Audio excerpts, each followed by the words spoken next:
Good afternoon, everyone, and welcome to today's Learn and Grow webinar. My name is Mary McDonald. I'm Senior Manager of Education at the Canadian Franchise Association, and I will be your host for today's event. Thank you so much for joining us. Today's session is titled The Fundamentals of Franchising and is part of the CFA's Elevate and Empower series, which aims to empower women in the industry and female entrepreneurs with guidance, knowledge, and tools for their career development or a successful business ownership. Before we begin, please note the following housekeeping items. All attendees are to remain mute unless prompted. Please feel free to type in your questions at any time during this presentation in the Q&A box located at the bottom of the screen. Today's webinar is being recorded so that it can be accessed later on. And please also note the following legal disclaimer. This webinar and the information provided is not legal advice.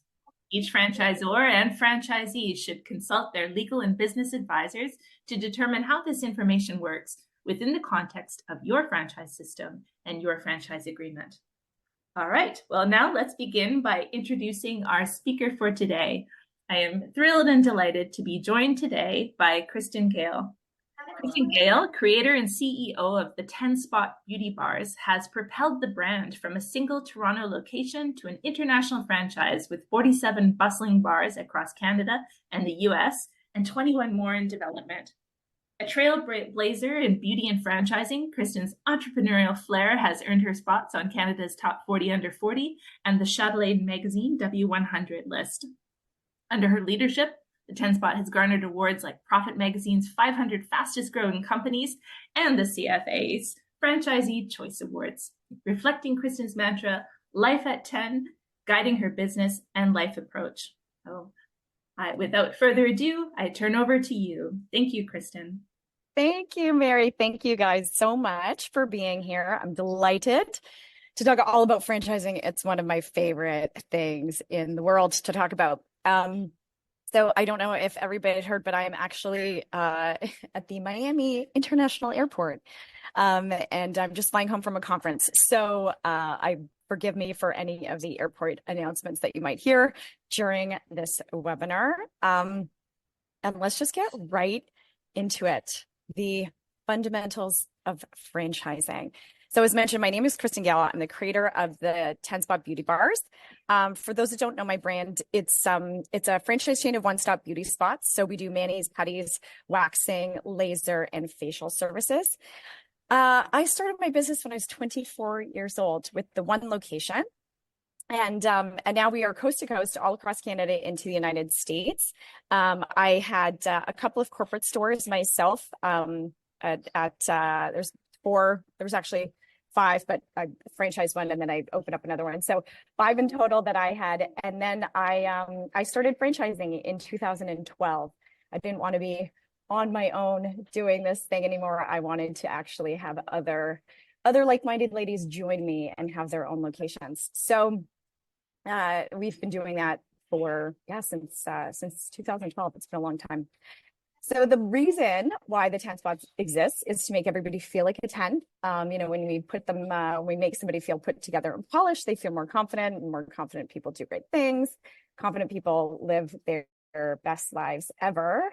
Confident people live their life at a 10. And so that's been my purpose for as long as I can remember.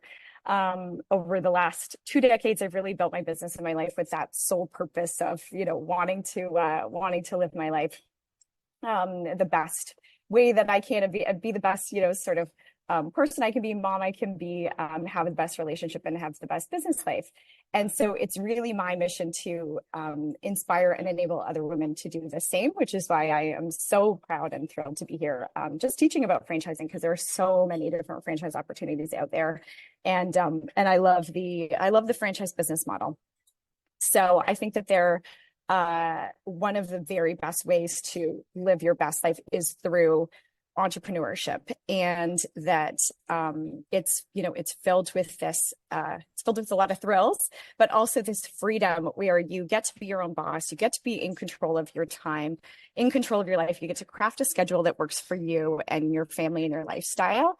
And then it's also one that there's this untapped earning potential. So, you get to create this career for yourself that is both meaningful for you, and then at the same time, you get to build an asset of value. So to me, that's really what living a life of purpose and fulfillment is all about. So I'm so excited about business and about entrepreneurship, and delighted that you guys are here to learn more about this type of a business model.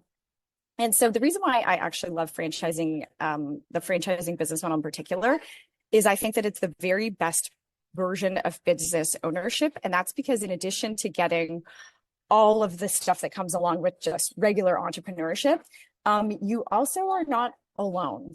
And so everybody knows that, most businesses fail. And yet with franchising, those numbers really drop dramatically because you are working this proven business model with reams and reams of operational support, marketing support, business coaching support.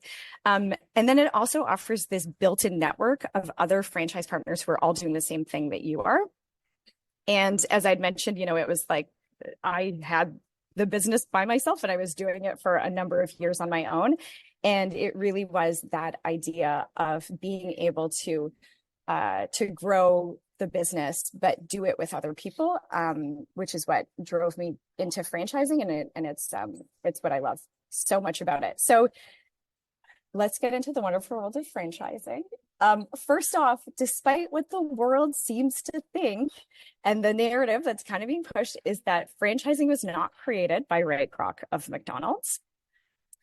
It was actually created by a woman from Oakville, Ontario, Canada in the late 1800s. So think, that's a time when it was really unheard of for a woman to own her own business, let alone be in the workforce, or even to be considered a person yet. And so she started this beauty salon franchise, which is so fun because that's, of course, the what I'm in. So her name was Martha Matilda Harper. So Martha Harper opened up her first salon in 1888. It became so popular that celebrities would come and travel to see her. And then at the urging of her clients to open up more salons, she actually created the world's first franchise business model. So she licensed out the name of her business, the Martha Matilda Harper, I think it was called the Harper Method. And then she taught the business model to other working class women like herself. And at the peak of her time, she had over 500 locations, which is just, I can't, it's crazy. I've been doing this for 17 years and we're at 45. So to have 500 locations, it's so incredible and so inspiring. So spread the word. It's International Women's Day coming up. Let people know that franchising was created from Martha Matilda Harper. So let's talk about franchising, what that is exactly. So everybody knows that everybody's heard of McDonald's, Tim Hortons, the NFL. Everybody has this basic understanding of the word, but I think that very few truly know the inner workings of the franchise business model. And furthermore, that there are so many different types of business that are franchise businesses. So a great resource is the lookforafranchise.ca website that the Canadian Franchise Association has created. And it's just a database of incredible franchise businesses. So you can go in and just read about them and see which ones light you up and get you on fire and get you excited. So the first thing that I want to talk about is that franchising is a business model. So business model meaning you can be a corporation, you can be a multi-level marketing type of thing. So think like Amway or Stella and Dot. You can also have a subscription-based business like Netflix. But the way that franchising works is it is a contractual relationship business model. And so what that means is that the relationship of the both parties is based on a contract. And so it's very similar to a landlord-tenant situation where the contract between the two parties, the landlord and the tenant, is their lease. In franchising, the contract between the two parties, so between the franchisor and the franchisee, is called the franchise agreement. And so the franchise agreement is really what outlines the parameters of the relationship and then details all of the obligations that each party has to one another. So the two parties that are involved are the franchisor. So this is the brand. So it's usually going to be the similar case to how I got started, which is that somebody starts one location, it's a one-off, and they develop out that business concept. So they refine the business model, they work out all the operational kinks, they create the branding, the logos, the trademarks, all of the other sort of proprietary information. They perfect the marketing programs, they figure out the pricing, they figure out the products and service mix. They do all of that foundational work to make that business successful. And then realizing the success of that initial location, and figuring out that, I've got a good thing going here. Let's do more of these, and wanting to grow instead of just doing it themselves by taking out loans or taking on investors, which can be very expensive and usually a much slower growth path. They may decide to grow via franchising. And so this is an easier way and a faster, maybe not easier, a faster way to market dominance. So they will go to a lawyer and get their franchise agreement created. And then they will be able to start to offer their business concept, and their intellectual property and all the things in terms of the marketing and the operational programs and the products and services and stuff like that they've developed. And then they get to license it out to the franchisees. So you'll hear the term franchisee. You might hear the term franchise partner. We call our franchise partners in our system because we consider them like partners with us. And they are the entrepreneurs that get to skip all of the heavy lifting of the brand creation phase and then just go right into the operational phase of running a proven model. So a franchisee or franchise partners can be either an individual person, or it can be a group of partners that will go in and decide to open up a business themselves. So that's usually it can be anyone can do an individual or a partnership, but something like a good example would be a keg. So kegs are multi-million-dollar builds and projects. So oftentimes you'll find franchise partner groups that will go in and develop out the business that way. So the type of business that they might open might be a bricks and mortar location, so like an actual physical space, or it might be the business model might be like a truck, and so that would be like 1-800-GOT-JUNK. So you would actually get the truck and you'd brand it and you'd learn all about it that way. Or it could be something like a home care franchise where you don't have any sort of physical assets to the business model, but rather you give a service. So you would have maybe healthcare or personal support workers that would be under your brand, like a Nurse Next Door or something like that, where they would be under your brand, and you would be the franchise owner of a sort of territory-based business. So it's really the franchisees that are delivering the brand experience directly to the customers. And to me, I think that that's why, or one of the very best things about the franchising business model is that it creates these optimal conditions for business success by creating this unstoppable dream team.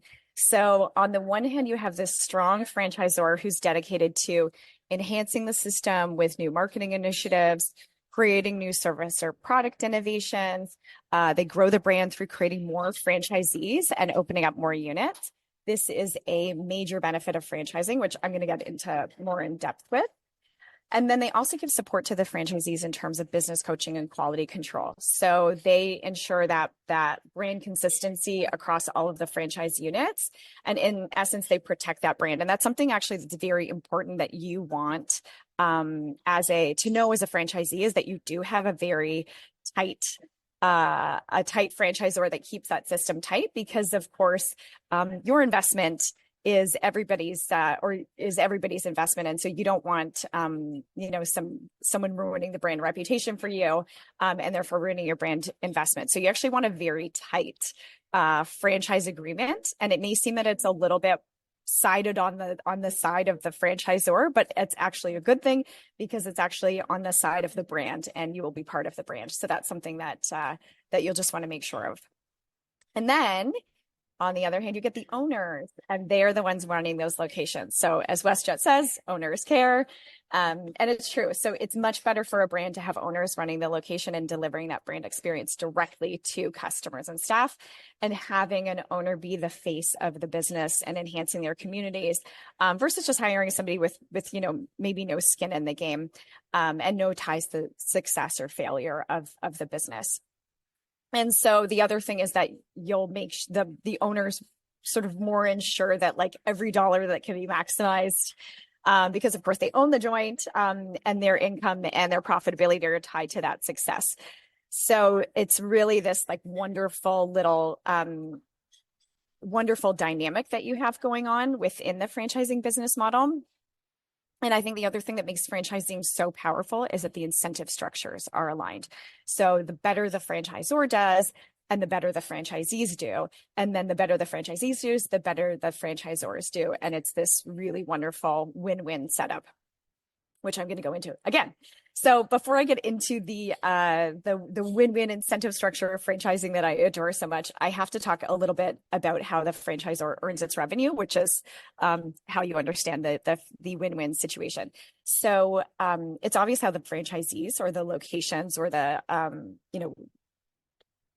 locations or like I said, it could be trucks or it could be a service-based business. But how they make money is they're selling directly to the consumer. So that's how their revenue comes in. So it might be through a variety of different revenue streams. You might have subscriptions within the franchisee's business model, or it's the products or the services, but they're selling directly to the customer. In franchising, the way that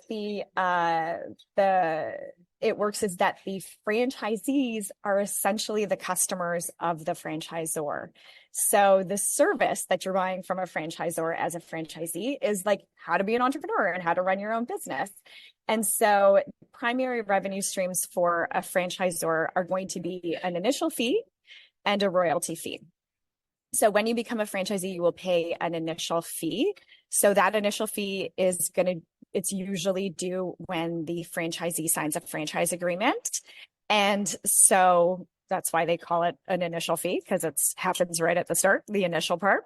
And so this fee is usually more of a fee to cover costs. So it's not necessarily that the franchisor is making a ton of money off of this fee. It's basically going to be paying for you to go from knowing absolutely nothing about how to run the business model, and perhaps even knowing nothing about the industry itself that you're getting into, to getting you fully prepared to own and operate your new business with confidence. And so that takes, a lot of human capital to get you up and running and operational. So everything from helping partners for us, finding their locations, finding their contractors, sometimes helping them with financing, getting their spaces built out, filled with supplies, getting it set up, getting software systems integrated, getting all the marketing programs launched, and creating the successful launch plans. So it honestly takes a little bit of a village to get a new franchise partner from signing the franchise agreement to being fully open and operational. And this all gets covered through that initial fee. The second way that franchise partners, franchisors revenue streams come in and make money is via a percentage of sales. So this is a royalty fee. This is an ongoing fee, whereas the initial fee is the one-time fee that you just pay. It's one and done. The royalty fee is an ongoing fee that as soon as you're open and operational and you're bringing in revenue, you would then pay a royalty fee to the head office. It's usually 6% of top line sales. And that's going to cover the ongoing rights to use the brand. So all the branding, the logos, the trademarks, so that you can still so that you can run under your location under the banner of the franchisor. And then it's also going to cover all of the support and the innovations that the brand is going to make during the time as a franchisee. So, usually franchise terms, I think ours is a 10-year term initially. So all of the new services that we bring in, any new products, all the marketing campaigns, usually franchisors have a cadence of marketing campaigns that they're going to do. And so this is why, because it's a percentage of your revenue, the better the franchise partner does, the better the franchisor does. Now, 6% is nothing. It's a very small amount. So the franchisee making the 94% is lovely and amazing. And of course, you can't sustain a business model off of just making 6% of one location. And so that's why franchisors need to have a lot of locations in order for their business model to work. And the fact is that when a franchise system has a lot of locations, it's actually really great for each individual franchisee at the same time. And that's because, and this is my favorite part, where we get to this wonderful win-win incentive structure of the franchising relationship. So it's really this little synergistic flywheel. So as the franchise system grows and more locations are added, this increase in location creates more brand awareness. So obviously there's more of them out there. And then having more locations also creates a better market dominance over the competition. And then you also get better economies of scale, meaning products get cheaper for everyone because you're all buying them from the same supplier. And usually you'll get some really good volume discounts there. So these are all great things for a franchise partner. And then the revenue that gets created from these new locations being born means that there's an increase in franchisor support because, of course, now instead of making 6% of just one location, you're making 6% of 10 locations or 20 locations. And so now the franchisor has an ability to increase its operations, meaning usually hiring people.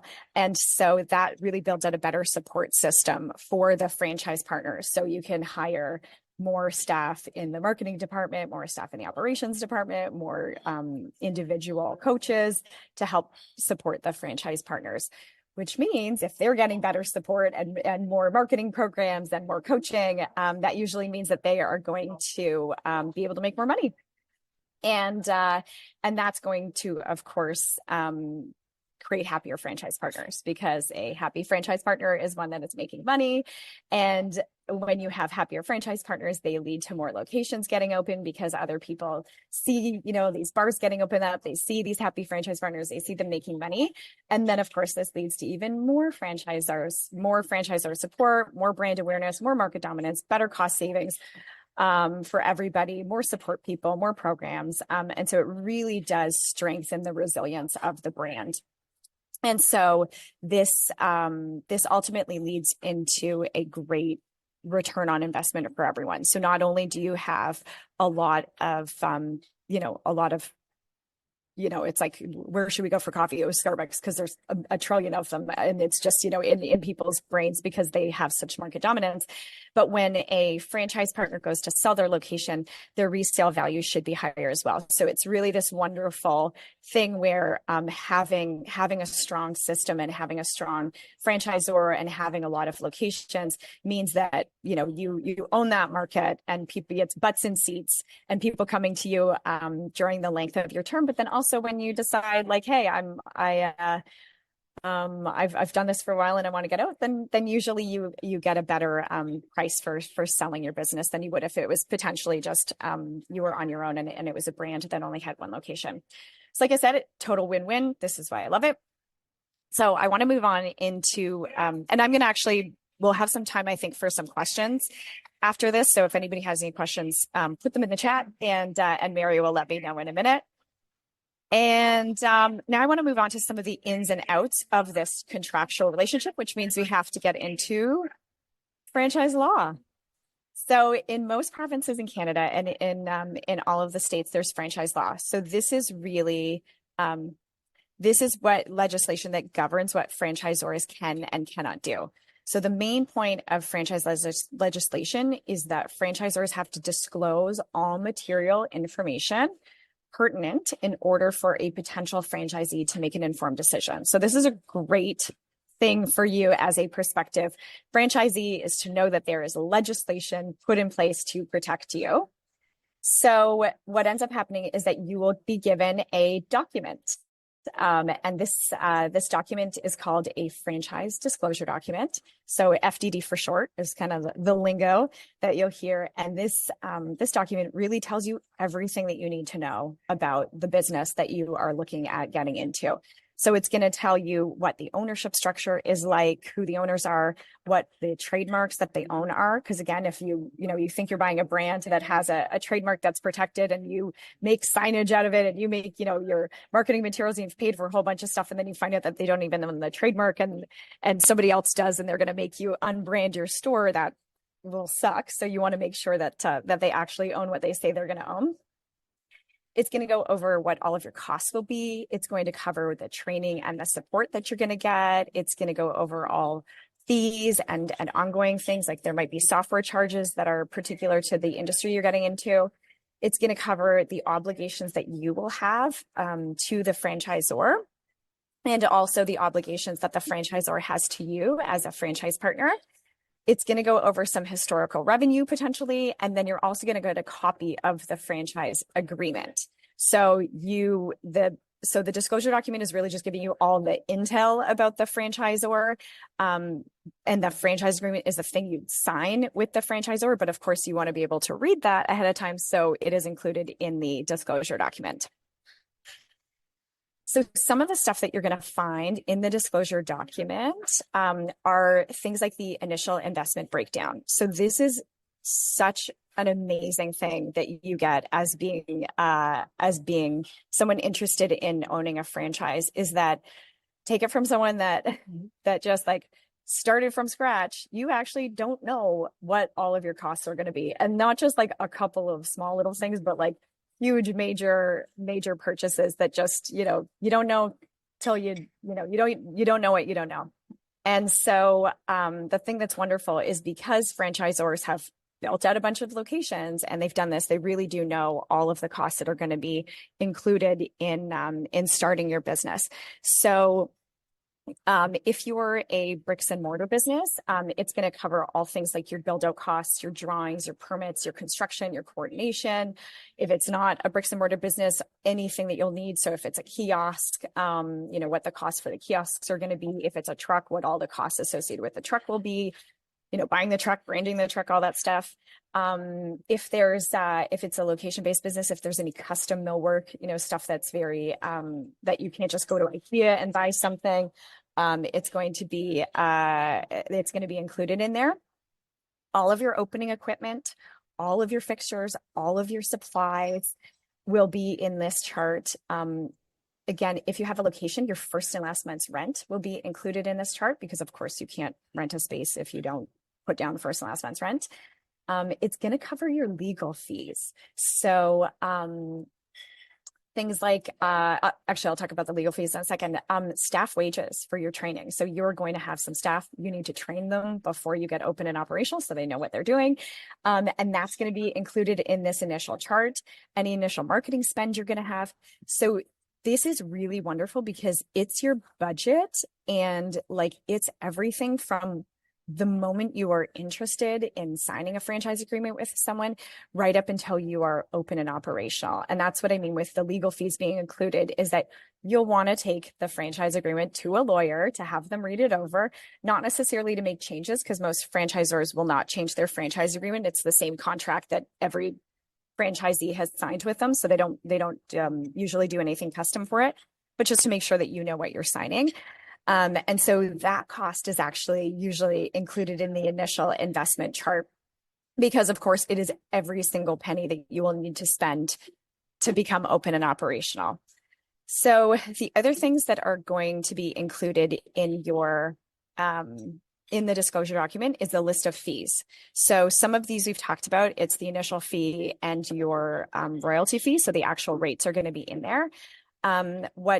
Another fee that is usually included in franchising is a brand fee or a marketing fee or an ad fund fee. They're all kind of named different things, but essentially it's not revenue for the franchisor, but it's rather a collection that the franchisor makes on behalf of all of the franchisees.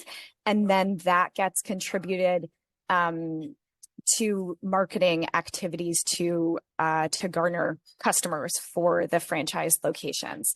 So this is really great because if you were just a one-off coffee shop, you can't afford to hire Justin Bieber to do bead bits for you. But if you're a big franchise brand and every franchise partner has collectively contributed into the brand fund, usually it's about 2%. It might be higher, it might be slightly lower, but I think 2% is kind of the going rate. All of that 2% from all those locations gets collected, and then you can create these really bigger, more impactful campaigns, like hiring, Justin Bieber to make some little timbits for you. The other things so it's a real benefit to franchising because you have this strong brand power that you are able to use. The other thing that's going to be listed for you are other industry specific fees, because there might be specific software that you need to use, specific insurance. If it was, say, a childcare franchise concept, that's going to have specific insurance for dealing with little kids, or if it's, dealing with people going into people's homes, that's going to have different insurance. We have specific spa insurance that we use. Specific spa software, so that you're going to want to know what to expect in terms of that. And then it's going to cover how territories work. So if you have a concept where it's a service-based company, like a Nurse Next Door or something, where it's a personal home care based business, you're probably going to have a territory in which that you own that market. Likewise, if it's an actual territory where it's a bricks and mortar business, you'll also have like a protected radius usually around where they won't put another location. So that'll be included. How that works will be included in the disclosure document. They'll talk to you about how leases work. If you're on the head lease, if they're going to be on the head lease, how that works, what your training is going to be like, how long it's going to take, what requirements you need to make in terms of you getting trained. It might be online training, it might be in-store training. And so you'll just want to know about that because you need to make arrangements for your life. And if you're going to have to fly into their head office to be trained, or if it's virtual. So all of that stuff you will be able to find out in the disclosure document. So it's going to tell you everything that you need to know about the business that you are looking to get into. And sometimes it's going to tell you everything that you need to know about the business, minus just how you feel about it, and if you're excited about the company and the concept. But anything that is material to making a business decision about this is going to be contained in this very important document. It's a long document. It's jargony. It is filled with legalese. I usually suggest, opening up a bottle of wine and just sitting down with a highlighter and going through it and trying to understand it if legal jargon is not your main thing. Usually your franchisor will help you out and answer any questions that you have about it. The one thing that I'm going to mention to you is what it won't include is it will not include how much money you're going to make. So I like to call this the black box questioning of franchising. Under franchise law, no franchisor can tell you how much money you are going to make, which does seem totally nutty that if you're going to go in to buy a business, you want to know at least how much money it's going to make. And unfortunately, they can't tell you. No one can tell you that. Because it's something where actually how much money you're going to make is totally up to you as a franchisee. It's how hard you're going to hustle. It's how hard you're going to market. It's what location you end up picking. It's how you're going to manage your staff. It's if you're going to be out in your community. It's how you manage your costs. If you're going to make upgrades and reinvestments into your business so that it looks, it's going to be competing with any new people, any new competitors that hit there. It's going to be a lot of it is really up to you. So the way that I like to explain this is that in franchising, you're just given the car, and it's, bright. In our case, it's a bright, shiny orange car. And, it's all been really built out for you, but how you drive the car is 100% up to you. So you can stall it, you can crash and burn it, or you can drive it hard and fast and get to where you want to go. So it's your business, you're the owner, you're the operator, you're given all of the assets that you need to succeed, and whether you do or not is going to really be up to you. And so, if others have done it in the system and are still doing it, then that's proof of concept that it does work. And just how well it works is going to be up to you. So this brings us to who franchising is perfect for, and who it's not perfect for. And so the first thing is you have to be a driven person. It's hard work. It's starting a business. It's still a hustle. It's still a grind. It comes with life-changing rewards, but it's a business, like opening up it's your own business. So that's really the primary thing. Like I said, you're given sort of the heavy lifting of the business creation side of things, but it's the operation side of the business. And so that really, you're going to need effort and energy and resilience. So it's great for people that have that mindset and work ethic to do whatever it takes to become successful.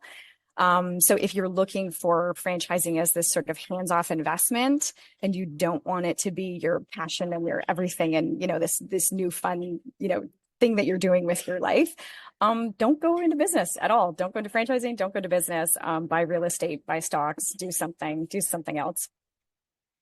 The second thing is that you want to have to work a proven system. So you have to be somebody that can trust and prove, and work a system that's been proven. No one, not you, not your franchisor, wants anything like, they don't want people to fail. Opening up, a new unit just to have it not work out is tragic for everybody involved. And so this usually happens when people come in and think that they know better than the brand that's been operating for decades. And this is not to say that franchisees don't contribute absolutely meaningfully to the advancement of a franchise system. The Big Mac was actually created by a franchisee. It just means that for the most part, you aren't the person that's like itching or dying to be in creator mode. For example, I would make a horrific franchisee because that's just not me. I'm a franchisor. My role is the creation of the brand part, the idea part. The franchise partner role is really that operational side of things. So you want to be the person to take the idea and then make it real and bring that to life for your customers and for your staff. So there's a lot more other things that your particular franchisor, as you get into speaking with them and going through some of the calls with them, that they're going to go over and that they're going to require you to be, if they're looking to bring on franchise partners. Everybody has a very direct selective criteria for selection. But those are sort of two main ones, is that you've got to be able to work a franchise system because that's how franchising works. It needs to be consistent across all locations. And you have to, understand that it's your own business and you got to hustle. But the last thing that all franchisors make sure is that you have to be financially able to become a franchisee. So no franchisor, like I said, wants to set up anybody for failure. Running out of money mid-build or shortly after you're open and operational is terrible for the franchisor and tragic for the franchise partner. So all franchisors will usually have a set of applications that you need to fill out just in order to ensure that you're a fit for their brand, but then also to make sure you have the financial capacity to open up a unit of theirs. So speaking of money, I just wanted to mention this. So when you go and look at a franchise concept, and when you go on to look for a franchise.ca, you're going to see what the initial fee is, what the total costs are. And you'll note that it's a spread because, of course, a franchise agreement is for everywhere, from coast to coast, for example, for us. So real estate and build out costs in downtown Toronto are going to be really different than real estate and build out costs in Winnipeg. So you'll see that there's always going to be a bit of a spread, and it might even be a ginormous spread, like $100,000 difference. But essentially you'll see there what that total investment cost is going to be. And it's okay if your bank account is not that high, because that's what banks are for. And in fact, there is a small, and what the government of Canada actually is for. So they have a fantastic program. It is called the Canadian Small Business Financing Program. If you go to canada.ca and then backslash CSBFP, or just Google it, you will be able to find this program. So this program is specifically designed to create business owners in Canada.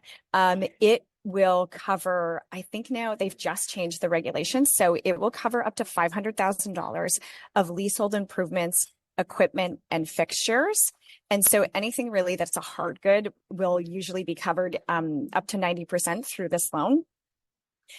And so it's fantastic for bricks and mortars business. I think you can also, now they've just changed the rules quite recently, that you can also use $150,000 of this loan towards softer goods. So I think even the franchise agreement, that initial fee can be covered under this loan as well. So it's a fantastic loan. I would say that 98% of our franchise partners have gotten funding through this program, the Canadian Small Business Financing Program. It's put on through the government of Canada, and all of the banks usually offer it. So whether you bank with TD or RBC or Scotiabank, CIBC, you can get the financing through them. And like I said, it's through the government. And I think it's also 75% guaranteed, which is lovely and amazing as well. So you're really only on the 25% hook for that. You will likely need some unencumbered cash. What that amount is going to vary based off of franchisor to franchisor. And that's just because, of course, the loan only covers 90%. So you'll need that extra 10%. And then there's also things in the loan where it might not cover. So for us, it won't cover supplies, like soft supplies, like wax or wax strips or things like that. So that's stuff that you're going to need your cash to be able to cover for your initial setup. And that, oh my gosh, it's 1:42. I feel like I really did this in the time frame, so we have enough time for questions here. So this is the question portion there. Here's my contact information. If you have any other want to reach out, have any questions, totally down to chit chat and talk more. But right now, I think we can open it up to questions, and I'm going to stop sharing. Mary, I hope that was okay. Like it was. Oh man, this is noisy up in here. It was brilliant and really, really informative. Thank you so much. There were a few questions. We'll get started with one that we had from Sarah White. She asked, big question, but do you have tips for controlling brand perception and ensuring good service from your franchise partners? Oh, yeah, I mean, definitely. So that starts with the training that the franchise partners and also that the staff will receive, because we want to make sure for us in particular, it's a service-based business, and we want to have all of our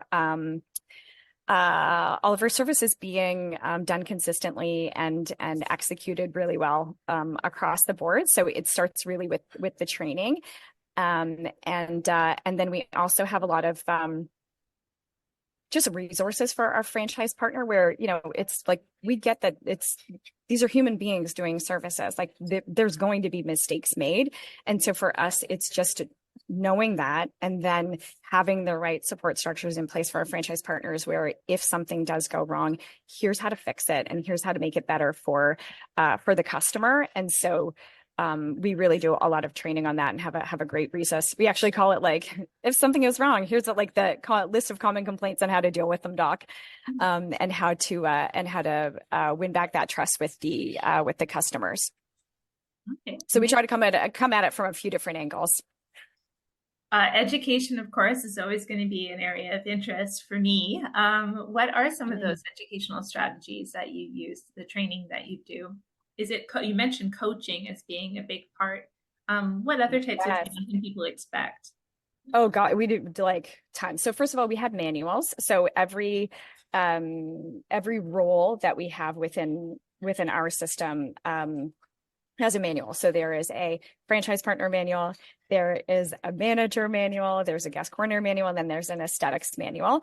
So speaking just in terms of, I'll just use the example of the aesthetics manual. So that's really every single service and like exactly how we want that service to be executed, right from how we want people to greet their guests. So we're more of a, cheeky, fun, casual type friendly anti-spa experience. And so I actually want them to call our customers by their first name instead of having that formality to it. So we'll actually have that written in our protocol. So it's like, greet your guest by your first name, go in and figure out what services they're having, check their notes on their profile to see if there's, any special occasions that they were getting ready for, or, if they have special colors that they like using, or any sort of notes on their profile, greet them. And then, of course, exactly how we want the station to be set up and the service to be performed. So that's really the manuals. That's like the how to.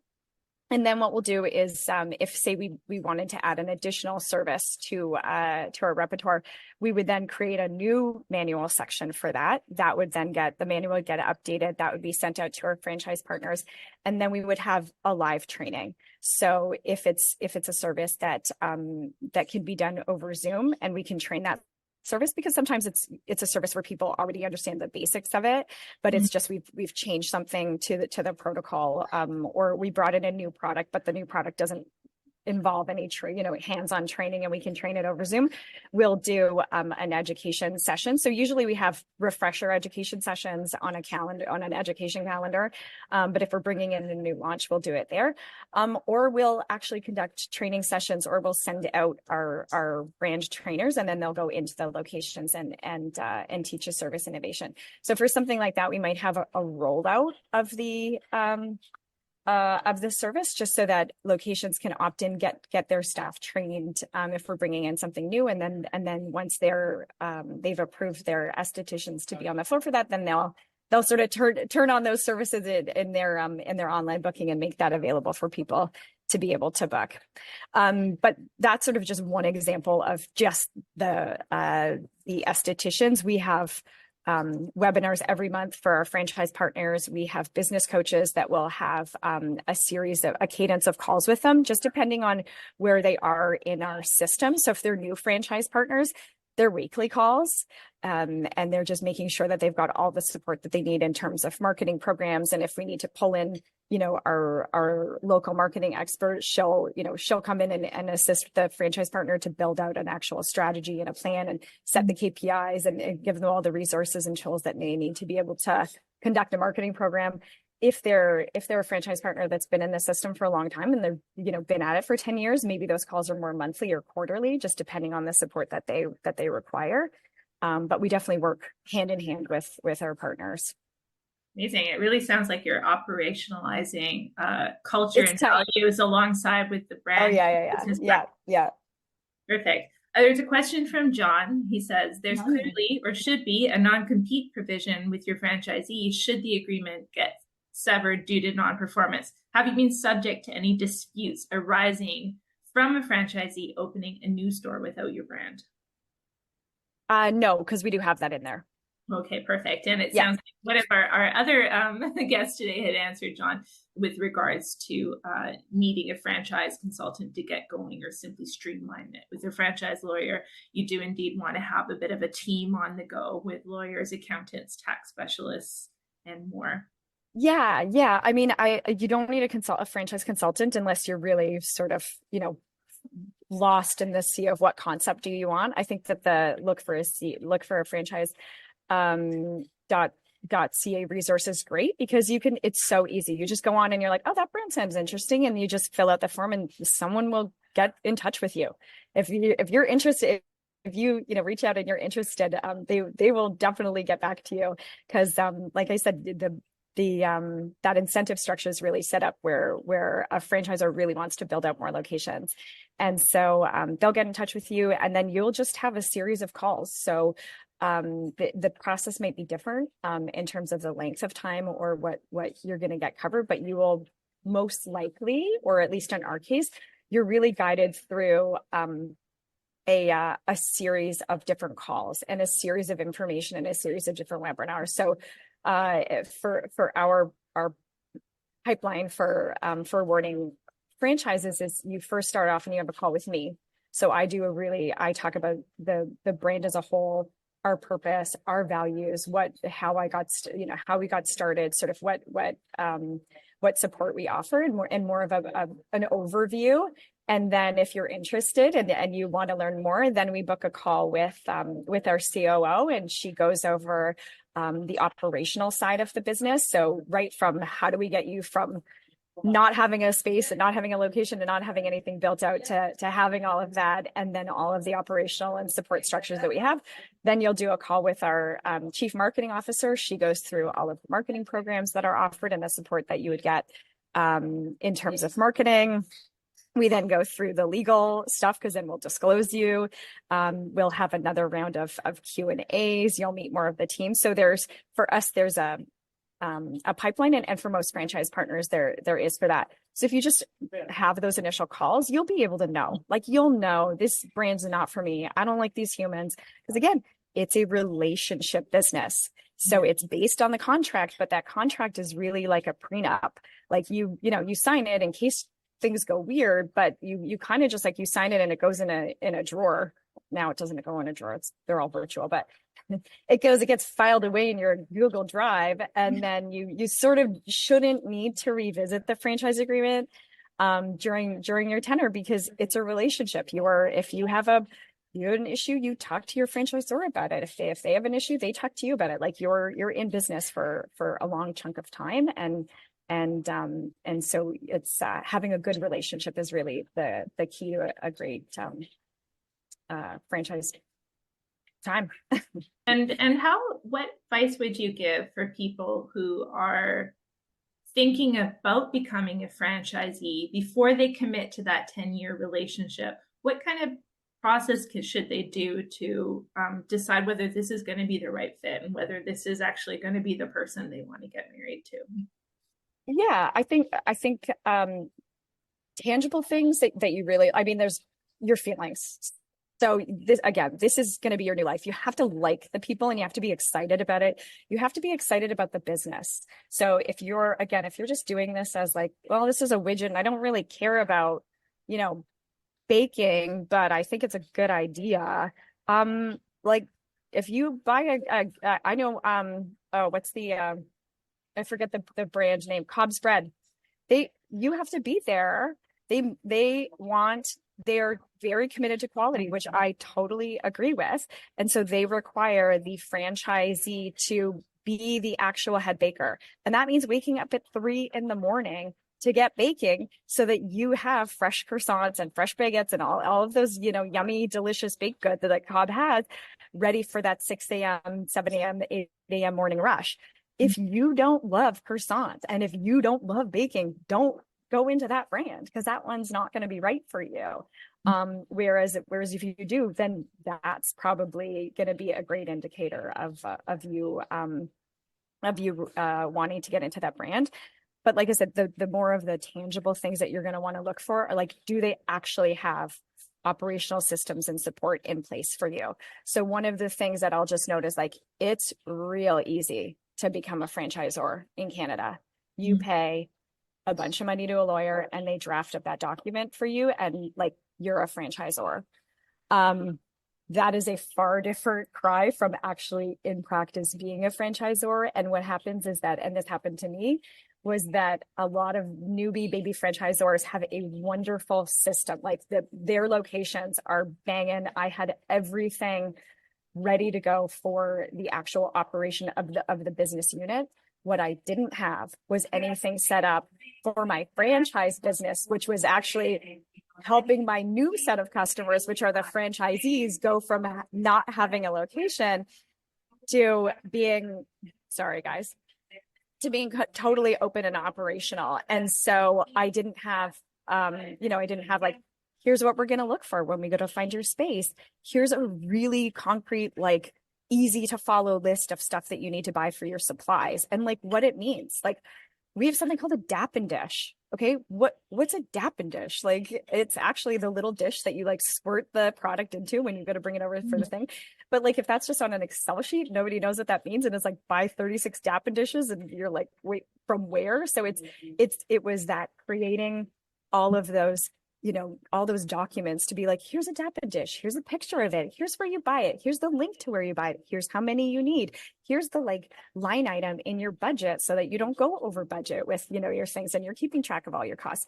So, so it really took us, a little bit of time and some patient first franchise partners to go through that growth, those growing pains of realizing like, okay, it's not just that you need the actual business operations of the business that you're buying to be tight, because most franchisors will have that.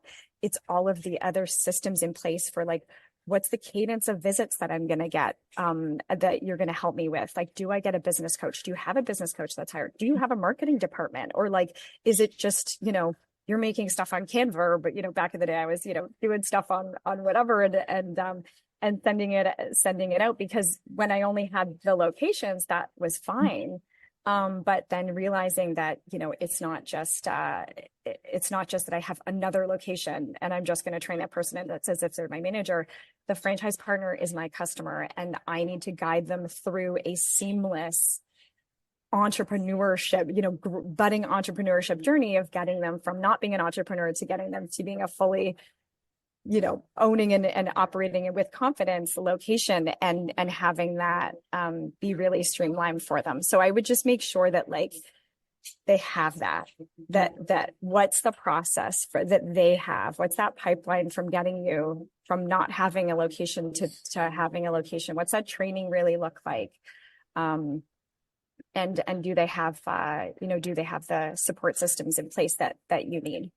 It's definitely from a franchisor perspective, an entirely new business model. You really have to get your It is. And we do have a few people in our chat who are thinking themselves about becoming a franchisor, about establishing and selling your brand. I would just, as a small plug, if you are interested in diving into what's involved in franchising your business a bit more, the CFA has an event that we hold 4 times a year called How to Franchise Your Business, which dives into exactly these topics. We have legal, financial, accounting experts speak about the process of taking your brand and becoming a business. Oh, and get a membership to the CFA. Get a membership to the CFA, because I will tell you, it was the number one greatest resource that I could have ever had becoming a franchisor. Because like I said, we weren't ready to, I just thought, oh, great, I'm a franchisor because I have this legal document done. And it wasn't. And so then when you get to become a member of the CFA, you get to go to the conference, the annual conference, and the wonderful thing about Canadian franchising is it's smaller.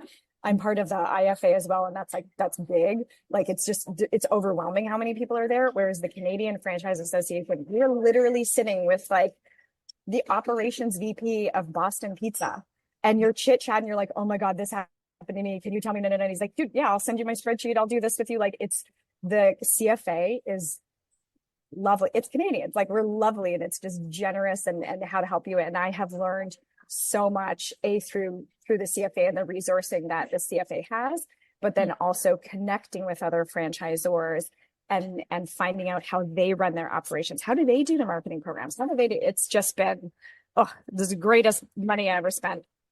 Well, thanks for the plug.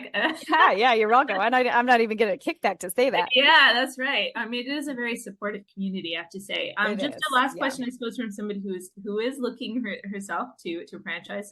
Ashley has asked, how many locations do you suggest you have before you start to franchise? I imagine the answer is it depends, because I feel like that's the most common answer. Any additional thoughts about that, Kristen? Yeah, it depends. What my journey was I had the one location, then I opened up another because I was like, oh shit, this is going real well, and I'll just do another one. And then it was during that period where I was like, this is actually something, and I think like I would like more. Initially, I wanted 10 spots. We surpassed that out, but that was the initial goal. And so got into franchising, and before we actually opened up, before I started offering them, I actually built out a third location, and I built it in a smaller market, in a market that wasn't like I was living in Toronto, and so that's where our first 2 locations were. And then I ended up moving to Hamilton. So I was like, I want to actually open up here because I want to know, does this concept work in a smaller market? Does it work in a market that's not as like chic as Toronto is? And then also, can I kind of operate this more virtually? Now, given everything's virtual, so everything's doable from a thing, but I did want to know, how does this work when I've got a location that is not, easy for somebody just to, drive down to it and see. So I liked having tested that the market did work in a smaller, in a different market than I was used to, just so that I had that confidence in being able to sell, to sell my units as a franchise concept for me. So yeah, it does depend. I would say that the main thing is, though, having your ops systems set. So don't even think about doing it if you don't have protocols for everything. If you don't have, because you want to replicate, you want to cookie cutter this, because the guests are expecting, a Big Mac to taste like a Big Mac, and it's not going to taste like a Big Mac if you don't have exactly like, it's this much ketchup, it's this much sauce. Big Macs don't have ketchup. If it's this much Big Mac sauce, it's 3 pickles, it's these many onions. You need that so that your customers can trust that they're going to get that consistency. And you can't deliver that consistency if you, as the franchisor, haven't really explicitly written that out. So it's not only the actual protocols and programs within the operating business, but then, like I said, making sure that you are equipped to be able to take a new franchise partner, be like, here's your email address. Like, hooray, you have a, at the 10 spot email address now. And here's how you set up your email. Like, it's very nitty gritty, detailed information, because those franchise partners are paying a lot of money to become part of your brand. And you want to make sure that they're getting a great experience, and that they're not scrambling and being like, I can't, send out an offer of, I want to start looking for my space. Like, what do I need to look for? And you don't have any of that criteria written up. And so that's going to be key for you to develop, and also to make sure that your franchisor that you're looking at getting into bed with has also developed. Well, thank you so much. It is now 2:02. You have been so tremendously informative. So I know that everybody appreciates it, Kristen. This officially concludes our Learn and Grow webinar for today. I would like to take this opportunity to sincerely thank you, Kristen, for providing us with perspective and knowledge today, especially at the airport. Golly, my pleasure. I know, isn't it? It's like nutty. I'm so sorry for any of the noise interruptions. Yeah, this is my office for the day. Not at all. And for those who are asking, a copy of this recording will be available to you over the next few days. For information about upcoming events, we encourage you to learn more at cfa.ca/events. You'll find information about our upcoming franchise your business webinars there as well. On behalf of our guests, Kristen Gale, myself, and the CFA, thank you once again, and we hope you have an enjoyable rest of your day. So thank you so much, everybody. Wonderful. Thank you, everybody. Thank you.